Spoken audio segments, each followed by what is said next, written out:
Welcome back, everyone. Today we're going on a deep dive, you might say, into the Whispering Woods. So get ready to journey into a world where magic is real, like as real as the wind in the trees. But what we're looking at is actually excerpts from a story. On the surface, it's like classic fantasy. But I have a feeling that as we get into it, we're going to find some really, really interesting stuff. Oh, absolutely. One of the things that really strikes me about this story is how it handles magic. It doesn't give you a rule book or anything. It's more like magic is just a part of the world. It's woven into everything, every creature, every tree. Yeah, I get that. Like the woods themselves are almost like a character, right? Like this Yeah. powerful ancient being that's kind of watching over everything. And speaking of characters, we've got a village right smack in the middle of these woods. It's called Eldergrove. And it's facing a bit of a problem. There's this prophecy about a powerful sorcerer returning to, cause some trouble. Right. And this isn't just any sorcerer. He's fueled by darkness, which honestly we see a lot in fantasy. But I think it's worth asking ourselves why that image, why darkness is so powerful. It often represents the unknown, right? Yeah. And fear, like those primal things we can't really control. That makes a lot of sense, actually. It makes him seem even more, I don't know, menacing. Like he's this force that's been around forever. And of course, we've got the classic, you can't have a fantasy story without it, right? The prophecy and the chosen one. Exactly. So enter Liora, born, of course, under a harvest moon, destined to save Eldergrove. Like, how classic is that? It's a classic trope, that's for sure. But I think what makes Liora stand out is that she's not your typical, warrior princess or sorceress. She's got this almost, innocent connection to nature. It's like her power comes from a place of pure, goodness. I'm just going to say, it's amazing how she can, make flowers bloom just by thinking about it, or how the wind seems to answer her call. It's like she embodies the best parts of the natural world. Right, and you've got this awesome contrast between her and the sorcerer, ancient evil versus pure, untainted magic. It sets up a pretty epic conflict, but she's not going at it alone, right? Like any good quest, she's got her companions. Exactly. Yeah. And they're not just random sidekicks either. They're really interesting characters in their own right. Like there's Finn. He's the brains of the operation, witty and intelligent, but also maybe a little tempted by, the lure of power. Oh, yeah, definitely. And then there's Mira. She's the warrior, totally loyal and steadfast. Mm-hmm. And get this, she wields a sword forged from a fallen star. Ooh, that's cool. I know, right? It's like, how do you even come up with that? It's great. And what's really interesting is how their personalities play off each other. You've got Finn, who's kind of wrestling with this internal struggle between ambition and doing the right thing. Right. And then Mira, who's all about loyalty and sticking to her morals. It's like they represent those different sides of ourselves, the ones we all have to deal with when things get tough. It makes you think, right? Like, what would you do in their shoes? Would you be swayed by the promise of power? Or would you, stick to your guns? Yeah. And speaking of challenges, their quest to find the celestial stone, which is like the key to defeating the sorcerer, takes them through some crazy landscapes. Oh, yeah, for sure. We're talking frosted mountains, home to, you guessed it, ancient dragons. Classic. It is. But it also gives you this sense of how epic this quest is going to be. And then there are the abyssal marshes, which just scream mystery and danger. Yeah, you get the feeling that those locations aren't just random settings. Yeah. Like the mountains represent the huge obstacles they have to overcome, and the marshes, maybe they symbolize the darker, unknown parts of themselves they have to confront. Absolutely. It's like classic symbolism using the environment to mirror what's happening inside the characters. And, speaking of shadows and darkness, the sorcerer really shows how cunning he is. He doesn't just try to, overpower them with magic. He plays mind games. Oh, sneaky. Epic. That's way scarier than just a magical duel. It makes you think about how evil doesn't always show up as, this big monster. Sometimes it's subtle, insidious, like it can slip right past you without you even noticing. Exactly. And, his plan almost works. Remember Finn, the one who's a little drawn to power? Well, the sorcerer tempts him with promises of glory and influence. And for a minute there, Finn actually wavers. See, it's that human element. We all have those moments where we're tempted by something that seems really appealing, even if deep down we know it's not the right thing to do. Right. It makes Finn's character so much more relatable, don't you think? Totally. But, we can't forget about Mira. She's the one who sees through the sorcerer's tricks, right? Yeah. She reminds Finn and all of us that real strength comes from sticking to your principles, even when it's hard. It's like that saying, show me your friends and I'll show you your future.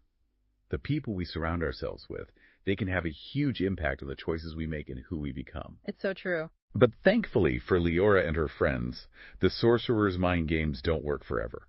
The truth comes out, and then things really get interesting. The stage is set for an epic showdown. Definitely. And that's where we'll pick up in part 2 of this deep dive. So make sure to tune in next time when we'll witness magic clashing against magic, swords against sorcery, and Liora's power reaching new heights. It's going to be epic. Welcome back. We left off, with Liora and her companions facing off against the sorcerer. Things were getting pretty intense. They were. It was like the fate of Eldergrove, maybe even the whole Whispering Woods, was hanging in the balance. Yeah, exactly. And it's not just a simple, good versus evil kind of fight. It's more complicated than that. Oh, how so? Well, remember how Liora's power is all about her connection to nature? Right. And the sorcerer, he draws his power from darkness, like that primal, chaotic energy we talked about. Yeah, it's like they represent two opposite forces, right? Like harmony versus, raw power. That's a great way to put it. And the battle itself reflects that. It's not just about flashy spells and sword fighting. There's a deeper meaning behind every move they make, every clash of energy. Okay, but I gotta ask, what actually happens? Give us the details. Okay, so imagine this. Liora's standing there, surrounded by this, shimmering aura of nature's magic. She's holding the celestial stone, and it's pulsing with light. And on either side of her, you've got Finn and Mira fighting alongside her. This is epic. Oh, it is. And get this. Their movements are in sync with the forest itself. It's like they're dancing with the forces of nature. That's so cool. Right. And Finn, he's using his wit and agility to, dodge the sorcerer's attacks. And then there's Mira, her star-forged sword. It's blazing with the celestial fire as she meets the sorcerer's darkness head on. Wow. It's like they're not just fighting, they're a part of something bigger. Exactly. And as the battle goes on, Liora's power, it just keeps growing. Because of her connection to the Whispering Woods? Yeah. And her courage, too, and the fact that her friends are right there with her, fighting by her side. It's like the sorcerer totally underestimated the power of, friendship. Yeah, he thought he could, trick them, turn them against each other. But it seems like their bond, their friendship, was their biggest strength. Absolutely. And I think that's a really important message for everyone, right? Real strength, it doesn't just come from being powerful on your own. It comes from the connections we make, the people who are there for us, who lift us up when we're down. Yeah, we don't have to face our challenges alone. We have each other, right? Right.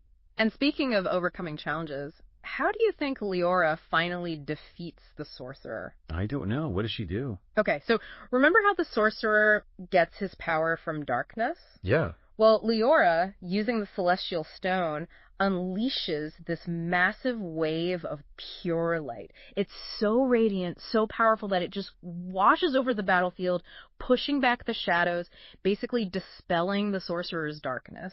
It's like she's fighting darkness with, light. It's such a classic battle, good versus evil, But it works. And it's not just visually stunning. There's a lot of symbolism there, too. Yeah. Light often represents knowledge, truth, healing, and darkness. Well, it's usually associated with ignorance, fear, destruction. So Liora's victory, it's not just about beating an enemy. It's about restoring balance, right? Pushing back against the forces that could, throw the world into chaos. It's like that in real life, too, isn't it? There's so much negativity and division in the world. It's easy to get caught up in that. But this story reminds us that there's still good, that hope can win out. I think so. And the story doesn't stop there. Remember those guardians of the grove? The protectors of the celestial stone? Uh-huh. Well, they come out of the forest drawn by the light of Liora's victory. And they recognize her as the true guardian of the stone, the one who's meant to protect the balance of nature. It's like she's more than just a hero now. She's a symbol of hope for the whole Whispering Woods. And it's not just the guardians who see that. The people of Eldergrove, the ones who were so scared, they come out of hiding too. They see Liora standing there, victorious, the celestial stone glowing in her hand, and they start cheering. They're celebrating their savior, the girl who had the courage to face their fears and win. So Eldergrove is saved, the prophecy's fulfilled, the bad guy's gone. Sounds like a happy ending to me. It is. There's a huge celebration, feasting, music, stories about Liora's bravery. But there's also something more. Oh. What do you mean? Well, it's the realization that this whole journey, it's changed Liora. She's not the same girl who set out on this quest. Right. She returns to Eldergrove, not just as a hero, but as someone who's faced incredible challenges, someone who's discovered strengths she didn't even know she had, someone who understands what true power really means. She's more than just the girl from the prophecy now. Exactly. So where does the story go from here? Well, that's where the real story begins. Now it's about how Liora uses her wisdom, her connection to nature, and the power of the celestial stone to protect her people, to guide them, and to make sure that darkness never wins again. It makes you think, doesn't it? Like, what would you do if you were suddenly given that much power? Yeah. Would you use it to help others? Or would you be tempted to, use it for yourself? It's something to think about for sure. Before we get to the final part of this deep dive, I want to ask our listeners, what's resonated with you the most so far? Is it Liora's courage, the power of friendship, that whole light versus darkness thing? What's stuck with you? As we wrap up this deep dive into the Whispering Woods, one thing that really strikes me is how this story takes those classic fantasy elements, like, the prophecies and the battles and the magic, and it uses them to explore something deeper. Yeah. It's not just about saving the day or defeating the bad guy. It's something more, right? Exactly. It's about, the power of courage, the bonds of friendship, those internal battles between light and darkness that we all face. It's interesting how, in the end, Liora's story isn't just her story anymore. It becomes part of the fabric of the Whispering Woods. It's woven into the world's history, its mythology, its very essence. Yeah, it's like her journey, her victory over the sorcerer. It adds to the collective wisdom of that world, right? Yeah, exactly. And it kind of makes you think, doesn't it, about the stories we'll leave behind, what will people say about our lives, the choices we made, the impact we had. It's pretty humbling. Yeah. No magic stones or prophecies for us. But our actions, our words, even just our presence in the world, it all leaves a mark. And that mark, it can be a source of light or a shadow. It really can. Makes me think of that quote, I think it's Marianne Williamson. She said, "Our deepest fear is not that we are inadequate. Our deepest fear is that we are powerful beyond measure." It goes on, but that part always sticks with me. That's a good one. And it really goes to the heart of what Liora went through, right? She had to embrace her power, her light, even though it was scary, even though it meant facing this incredibly powerful darkness. Right.